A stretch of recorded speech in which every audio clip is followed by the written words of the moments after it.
this video, I will illustrate what lecturers have in mind when we ask students to use footnotes consistently. Unfortunately, many students struggle with this when they draft research assignments or their final year essay, and they often make mistakes with their footnotes by using their citation style inconsistently.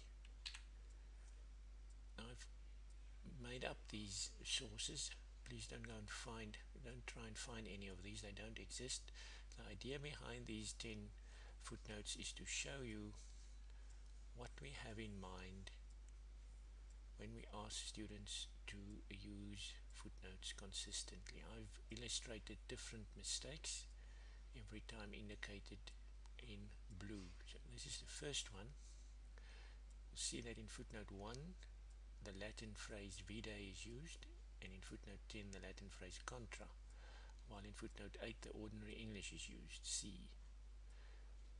This student should have either stuck with English throughout or should have used Latin. Now we would suggest that you rather use the ordinary English straight through. So footnote 1 should have said see, and footnote 10 should have said for the opposing view. The next one, the next list of inconsistencies.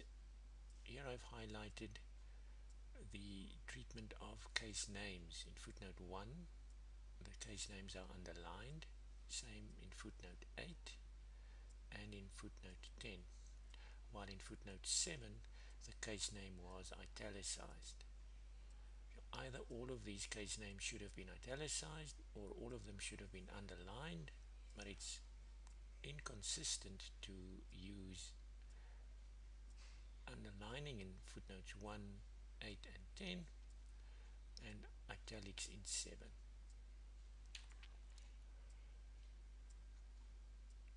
Here I indicate the citing journal articles. In footnote 1 the author's initial is listed first, while in footnote 5 the surname is written down first and then the initial. It should either be initial first for both or initial last with both, but not an initial first in footnote 2 and then initial last in 5. That is inconsistent. The next example relates to the use of the year and volume in citing a journal article. In footnote 2 the volume was not put in brackets, while in footnote 5 the volume was put in brackets. Either the brackets in both or never brackets, but not sometimes brackets and sometimes not. The next example relates to the name of the journal. In footnote 2 it's been abbreviated as SALJ. That's the style that we usually ask students follow, and in footnote 5 it was written out, while the abbreviation would have been DJ, capital D, capital J. So again, either italicize or underline, that's the one. The other mistake is either to write it out in full or to abbreviate, but not to sometimes abbreviate and sometimes write out in full. Here's a different kind of mistake.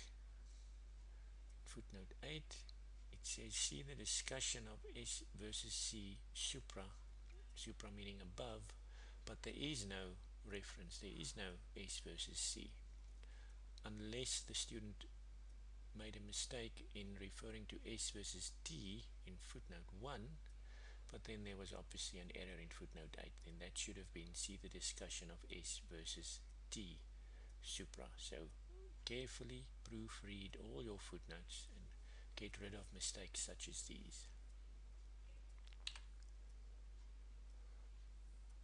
Here I want to show possible inconsistencies in references to specific pages in sources. Footnote 1, there's a very specific reference to page 431C of that S versus T judgment, while just next to it for the Langemaat case there is no specific reference to a specific page from the court case. Same in footnote 2. For that Van der Merwe article, there's a very specific reference to page 432, while for footnote 5, there's just a reference to the page on which the journal article starts. And in footnote 9, the Latin et sec means and further. So there, again, ideally, in most cases, it would be better to refer to a very specific page. So footnote 1, preferable to say at 431c. Footnote 2, preferable to do it as it is there. Footnote 5, ideally should have had a specific reference to a specific page. As it reads now, it seems to refer to the entire article. And footnote 9, by using et sec and further, there is no clear indication to the reader, page 460 and then up to where. That's not always very clear when you should stop reading if you use a phrase et sec. Hopefully you can see here what I've highlighted, all the full stops at the end of the footnotes except footnote 3 that had no full stop. So unfortunately, proofreading goes down to this minute level as well. Please check that all your footnotes have full stops. Hopefully it's clear to you now what we have in mind when we ask that you use footnotes consistently.